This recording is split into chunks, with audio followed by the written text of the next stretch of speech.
Hey, my name's Nicholas Robinson. I'm a black belt under Helio Seneca, and I'm one of the head coaches at New School BJJ. At New School BJJ, we have a variety of classes. So we have classes that suit the sport guys, so the guys that compete in. So we have classes specifically for these guys. We have fundamental classes, kids classes. So we have a wide array of classes suited for all types of people, seniors to Cubs classes. So we have classes for 4-year-olds, and we have people that are in their 50s training in our evening classes. So yeah.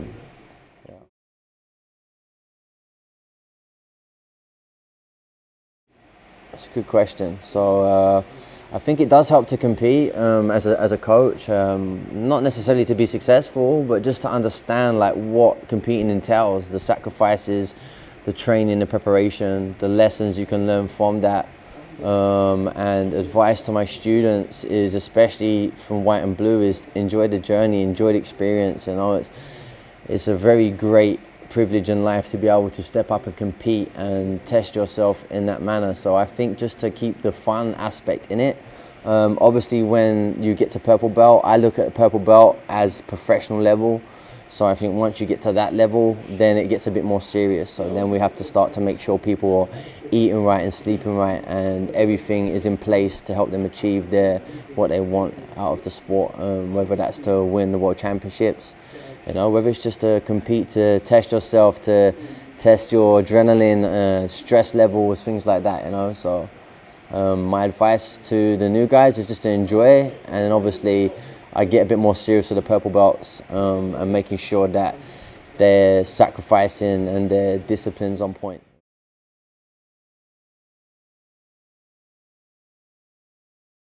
So actually it was, looking back, it was the wrong thing that I did, but it was people like Michael Lange and Cobrinha. Like, they were the guys at the time that were hot.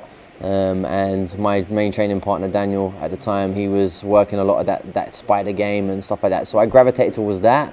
But after a few years of working that, I realized that actually my body type wasn't suited to a lot of that. So I kind of started to just look at more of a variety of people. And I would basically study like 2 fighters a month. So maybe 1 month I would study Kron and Cobrinha. The next month I would study Rafa Mendes and someone else.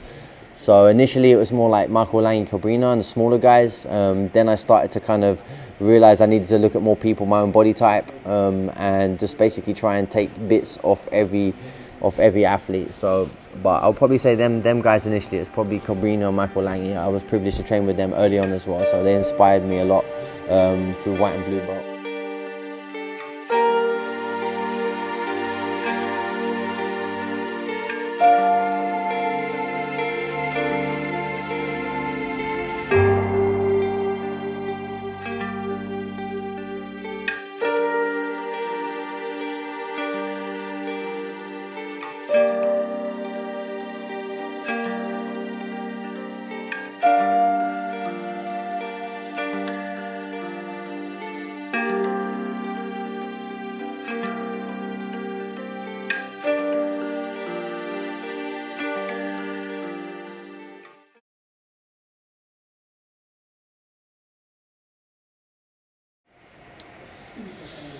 Starting your jiu-jitsu journey, be humble, be respectful to everybody, treat the others how you want to be treated. So if you're going to come in and rough people up after a bad day at work, then, you know, just be happy, just accept that if it happens to you. So try and treat others like you want to be treated, with a bit of respect.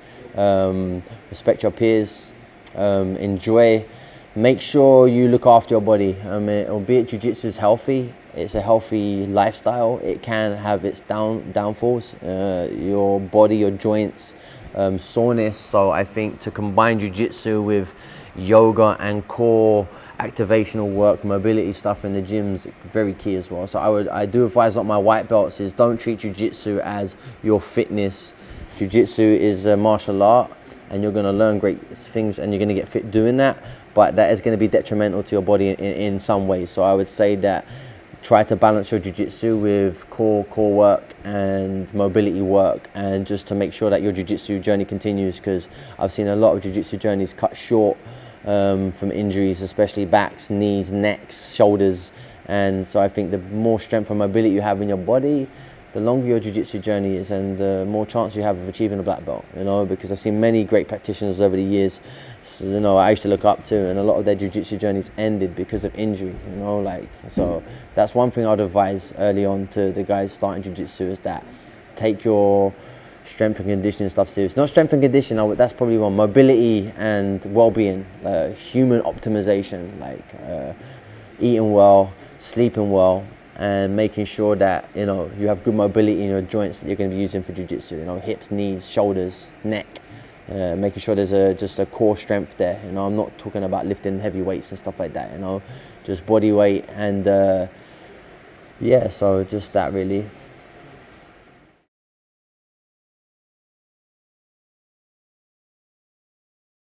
So you can expect at New School BJJ to be taken under the wing of pretty much everybody, you know, like it is a unit here, we're a team, we're a family. We don't really accept people coming in and doing their own thing, you know, like I always expect people to help their peers. So if I see students using the same submission to tap a lower belt out and stuff like that, and they're not helping their defense, I'll pull that up, you know. So we are a big team, we're a family. You will be taken in, be it from whatever belt that you are. If you're a white belt, you will evolve fast, because we see every new person walking through the door as a potential black belt. So we want to build our team. So you're not just going to be another guy. You're not going to be in the door. There's not going to be awkward parts where you feel like you haven't been taken in. So you're going to be coming in. You're going to be taken in by the team. Everyone's going to help you.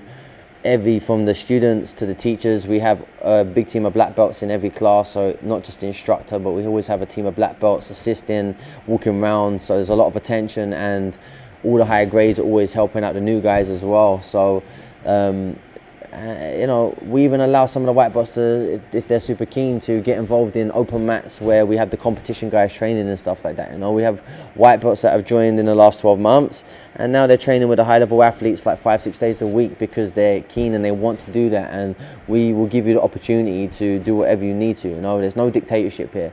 You know, like we want everyone to come in and enjoy themselves.